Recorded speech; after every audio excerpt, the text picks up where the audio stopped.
But first up today, I want to take a look at negative gearing. You would have heard the reports on our news throughout the afternoon that Anthony Albanese has confirmed that Treasury is looking at options to curb the use of negative gearing and capital gains tax deductions for investors. But he's refused to confirm whether the government asked the department to undertake the work. Well, who else would have asked the Treasury? There are a number of issues here, I think. Firstly, do any eventual changes to negative gearing actually provide more housing stock for renters?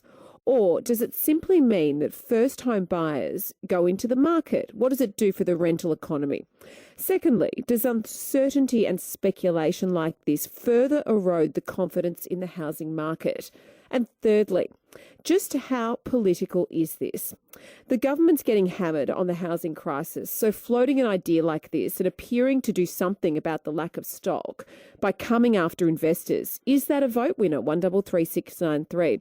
I mentioned before that I'm currently a landlord and a renter. And I'll tell you what, we are so sick of our little rental and we want to get rid of it. We've actually had it valued and it's gone down significantly. So we don't know what we're going to do. But because of land tax and because of uncertainty like this, I feel like for us, it's been a really bad investment. So if you're a landlord, I want to hear from you. And I think when it comes to taxes, whether it be a state tax like a land tax or whether it be these other taxes, the government just keeps moving the goalposts. And yes, maybe a new policy like this would be grandfathered and it wouldn't affect current investors. But how do you know the goalposts aren't going to be moved again and again and that they're going to come after you down the track? The old saying, safe as houses, well, it doesn't really feel that way anymore. 133693, landlords, owners, investors and renters, changes to negative gearing and capital gains tax. Will it make you change your vote? 133693. On the line now is Leith Van Onselen, Chief Economist and co-founder of Macro Business. Leith, always good to get your thoughts. Thanks for coming on. Yeah, g'day, Jackie. How are you? Okay, look, I'm well. So Treasury, were they asked to this modelling? Did they do the modelling off their own bat? How does this actually work? Yeah, we don't actually know exactly what's going on. So this is all based off a media report from the SMH and the Age.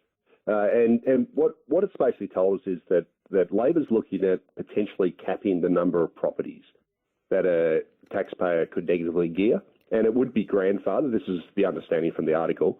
It would be grandfathered. So what that basically means is that if you're an existing landlord, when this comes in, so say if it comes in on 1 July next year, you would not be affected. But what it would basically mean is that anybody who enters, say if you're a current landlord with one investment property and you want to buy a second one, you wouldn't be able to, say, negatively gear the second property.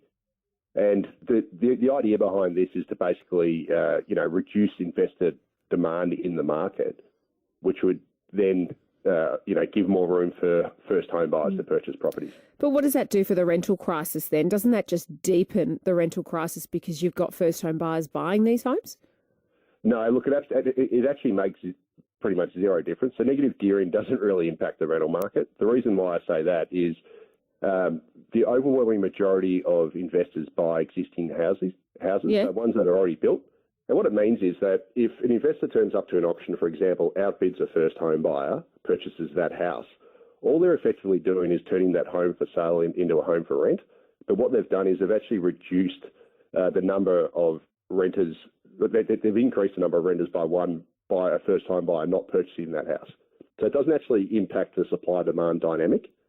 So it's not really about the rental market. It's more about just stopping the upward pressure on home values to give first home buyers more of an opportunity so that they're less likely to be outbid. So you're saying the first home buyer that moves out of their rental, therefore the new renter then moves into that one and it's basically a negative moot point. But can we actually afford to do that though? Like can renters afford to necessarily live where a first home buyer has been someone with money in the bank? Like isn't it the lower socioeconomic group that's going to be mostly affected here? Not really. I mean, the thing that is, if you're an investor and you sell or you purchase a house, you're not actually adding to supply. So in this case, if you buy an established home, which is what pretty much, the overwhelming majority of investors do, you're not actually adding to housing supply. All you're doing is effectively taking a home away from, say, a first home buyer. Mm-hmm. And you might be adding one to the rental supply because you've bought that to rent out. but you've also added a renter to the rental supply. Yeah, because the first-time buyer is not living in the house; they end up having to rent the house. But what do you think for investor confidence, though, as well? Because I look at it and I think, well, how many more changes can you make when you've got the increase in land tax at a state level and then you've potentially got this happening down the track as well? In terms of consumer confidence in the real estate market, surely this will have an impact. Yeah, well, I mean, as long as they grandfather it so they don't, change the rules on existing investors, it shouldn't really have much impact. So if you're a current investor in the housing market, they bring this policy in, you're not going to be impacted. And even if you own multiple investment properties, they're not going to suddenly say, oh, you can only negatively gear one of them because you're already in the market. All it's about doing is changing future behaviour. So do you think it's a good idea to be looking at this type of thing? Look, I think it's pretty much small beer. I don't think it's going to have much difference, to be quite frank. But look, from a political perspective, it's certainly a good idea because Labor's getting absolutely smashed by the Greens on housing. So the Greens are basically pandering to the renters of the nation and also the would-be first-home buyers, and they're the ones that have been calling for tax reforms, etc., and property and rental caps and all these sorts of things that, the rental caps are junk policy, but that's the sort of thing they've been putting out there. So the Greens have been stealing market share from Labor, from the aspirational first-home buyers, and this is a way for Labor to basically try and get back in. So is this a vote winner then for the Albanese government? Yeah, I think it is. I think in this environment it is. The 2019 and 2016 negative gearing reforms that were proposed by Bill Shorten's Labor were a lot stricter than these.